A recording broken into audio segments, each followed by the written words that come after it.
तो चलिए स्टूडेंट शुरू करते हैं आज 6 और 7 मई का करंट अफेयर्स बाय प्रकाश पालीवाल। आप मुझे जानते हैं, तो चलिए स्टार्ट करते हैं आज का करंट अफेयर्स।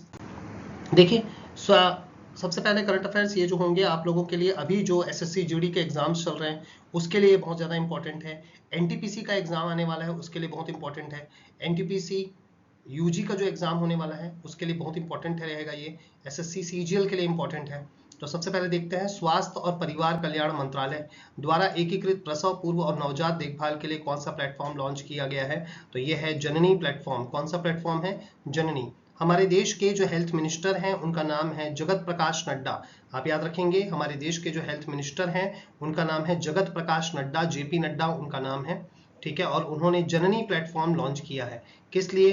कि जो प्रसव पूर्व मतलब बच्चा होने से पहले और जो बच्चा हो गया है छोटा बच्चा, उसके देखभाल के लिए कौन सा प्लेटफॉर्म लॉन्च किया गया? जननी प्लेटफॉर्म। इससे माताएं देख पाएंगी, सीख पाएंगी कि किस प्रकार से जन्म से पहले और जन्म के बाद बच्चों की देखभाल की जाती है। ठीक है, देन सेकंड नंबर पे क्वेश्चन सबसे ज्यादा इंपॉर्टेंट है कि केंद्रीय मंत्रिमंडल मतलब मोदी सरकार ने भारत के सर्वोच्च न्यायालय सुप्रीम कोर्ट के जजेस की संख्या 33 से बढ़कर कितनी कर दी है, सीजेआई को छोड़कर?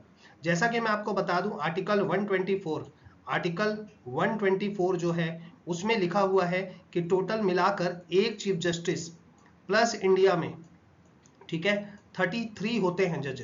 कितने जज होते हैं दोस्त आपके? 33 जज होते हैं। ठीक है, 1+33। लेकिन अब उसको मिलाकर टोटल कितने हो जाएंगे? 34। मतलब 34 अभी हैं, लेकिन उसे बढ़ाकर कितना किया गया है? तो 38 कर दिया गया है। कितना कर दिया गया है? 38। ऑप्शन में 37 लिखा है, चीफ जस्टिस को मिला देंगे तो 38 हो जाएगा। तो अब ये होगा, इसके लिए संसद में एक प्रस्ताव लाया जाएगा, मतलब एक बिल लाया जाएगा और उस बिल को पास किया जाएगा और उसके बाद वो 38 हो जाएगा। लास्ट टाइम 2019 में इसे बढ़ा के किया गया था, 2019 में 34 किया गया था, और अभी मतलब 2026 में इसे कर दिया जाएगा 38। ठीक है, तो चलिए आगे बढ़ते हैं।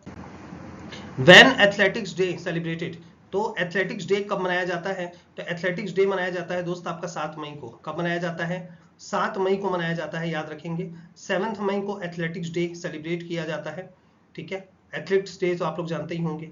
अब आता है सबसे इंपॉर्टेंट करंट अफेयर्स जिसको आने के चांसेस बहुत ज्यादा एग्जाम में। सीबीएफसी के नए अध्यक्ष के रूप में किसे नियुक्त किया गया है? सीबीएफसी का मतलब होता है central board of film certification, मतलब central board of film certification, sorry मैं गलत बोल रहा था। Central board of film certification के नए अध्यक्ष के रूप में किसे नियुक्त किया गया है आपका? इसे किया गया शशि शेखर वेम्पति। शशि शेखर वेम्पति को नियुक्त किया गया है सीबीएफसी के नए अध्यक्ष के रूप में। ये जो अपने जो जितने भी मूवीज हुई जो बनती हैं, वो सब मूवीज जो बनती हैं उन्हें सर्टिफिकेट देने का काम सीबीएफसी ही करता है। इससे पहले आपके प्रसून जोशी इसके चेयरमैन थे, और अभी किसको बना दिया गया? शशि शेखर वेम्पति। आप मुझसे लिख के ले लीजिए, ये क्वेश्चन पक्का आने वाला है आपके एग्जाम में। आगे बढ़ते हैं। देन आता है, भारत 1-2 जून 2026 को पहले इंटरनेशनल बिग कैट अलायंस शिखर सम्मेलन की मेजबानी किस शहर में करेगा? तो ये करने वाला है देश की राजधानी दिल्ली में। समझ में आ रहा है? भारत 1 और 2 जून को पहले इंटरनेशनल बिग कैट अलायंस शिखर की सम्मेलन कर रहा है। बिग कैट मतलब जो टाइगर्स को बचाने के लिए होता है। बिग कैट में बहुत सारे लोग आते हैं, टाइगर्स आता है, लेपर्ड आता है, प्यूमा आता है, जगवार आता है, चीता आता है, आपका जो तेंदुआ, स्नो लेपर्ड मतलब हिम तेंदुआ, इन सभी लोगों को बचाने के लिए हर साल सम्मेलन होता है।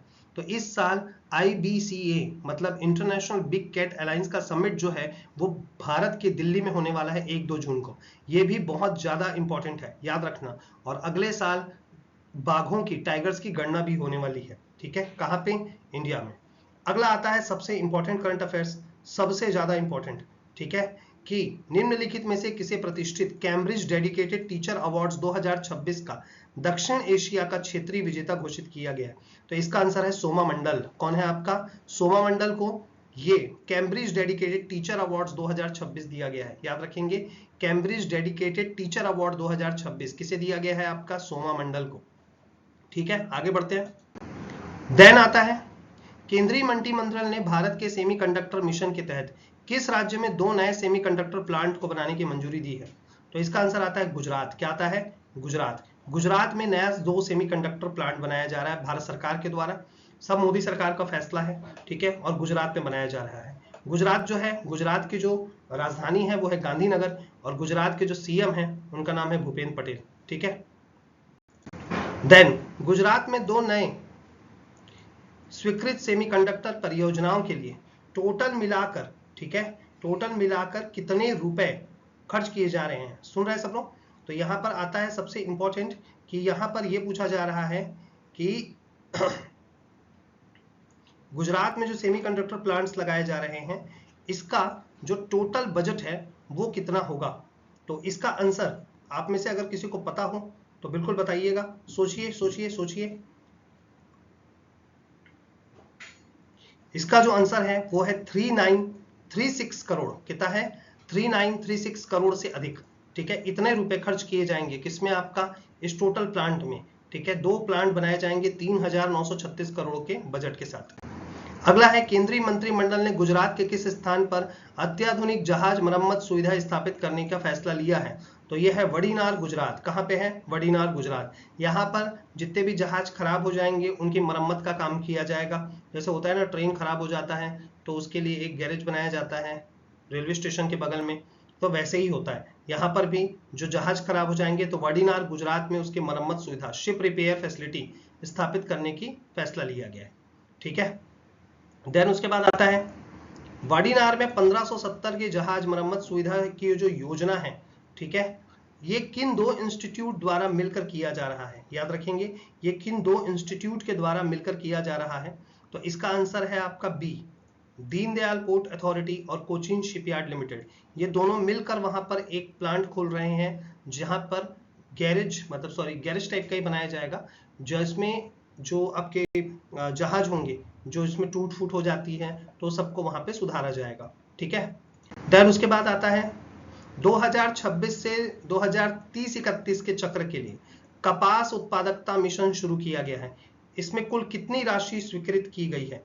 ठीक है, तो टोटल स्वीकृत की गई है 5659.22 करोड़। 5659 करोड़ रुपए खर्च किए जाएंगे। याद रखेंगे, 5659 करोड़ रुपए खर्च किए जाएंगे इसके लिए।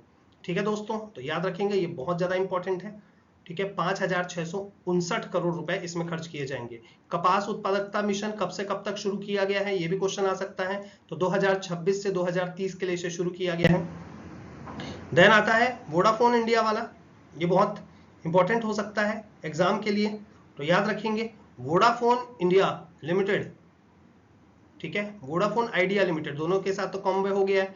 नॉन एग्जीक्यूटिव चेयरमैन किसे नियुक्त किया गया है? तो इसमें आता है कुमार मंगलम बिरला। ठीक है, कुमार मंगलम बिरला को वोडाफोन आइडिया का नॉन एग्जीक्यूटिव चेयरमैन चुना गया है। याद रखेंगे सब लोग, बहुत इंपॉर्टेंट है।